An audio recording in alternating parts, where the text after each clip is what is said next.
We're going to talk about divorce, Okay. But I want to ask you a question. In your opinion, what does it mean to be free? What does freedom mean to you? I actually was just having this conversation with Khalid out there in the hallway. It's about peace. It's about peace of mind. And Okay. a lot of people say, you hear the cliche, be his peace, be his peace. No, I want you to be at peace with yourself so you don't disturb mine. Yeah. So, it's all about peace to me. What about you, Dr. Scott? It's freedom. It's living life on your terms. And it's a power that goes with it and everything else in between. Yeah. Everybody has their own definition of what freedom means to them. But at some level, it is the absence of fear. Yep. Yes. And why do you marry somebody? If you have any sense of fear of maybe loneliness or any fears going into that, you have an issue there. I was married for 14 years, okay? So at the end of the day, I married young. I married at, 23 years old. And in my head, just being quite frank, I was ready to be a bride. I don't think I was ready to be a wife. So the reality of the matter is, he desired a woman to stay at home and, barefoot and naked and pregnant all the time. Me, I'm a type A personality. I have to work. So but barefoot eventually, and naked is good a lot of the time. it's good a lot of times, most of the time. It's great now. You can do it out. You can do it after work. You know what I'm saying? Absolutely.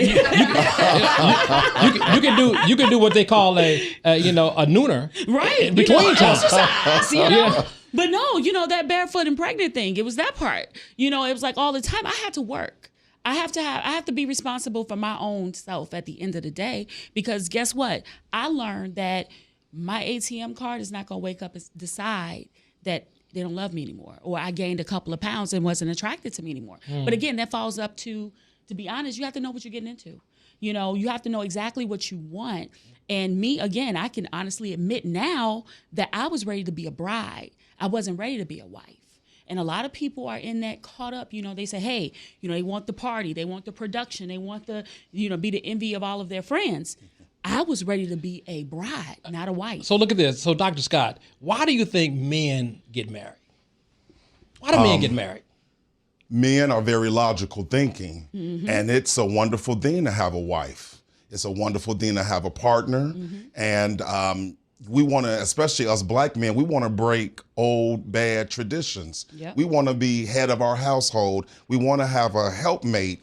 And we want to get rid of the stigma that we don't get married. We don't love our women. We don't love our children. And we want to be Heathcliff Huxtable. Yep. We want to be James Evans. That part.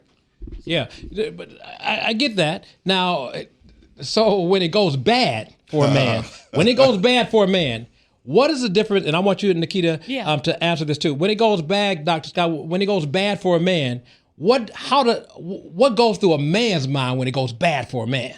Okay. Real talk. When I got divorced and when I talk to my male friends who've got divorced, the first thing we think of, we failed.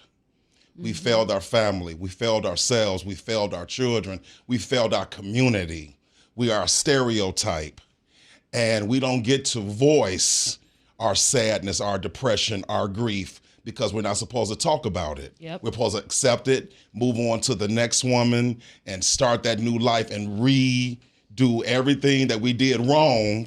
And that's why you're seeing couples now get divorced for a second time and a third time, because we didn't take the time for ourselves, because men are not supposed to take time to heal and deal. Yep. We're supposed to get back into the Back game in it. and do it. And we haven't even gotten rid of the ghosts from the first wife. And so, Dr. Nietzsche, what happens then with a woman when it goes bad? How does a woman emotionally respond to it going bad? Well, here's the thing. Most of women, like myself, we're thinkers.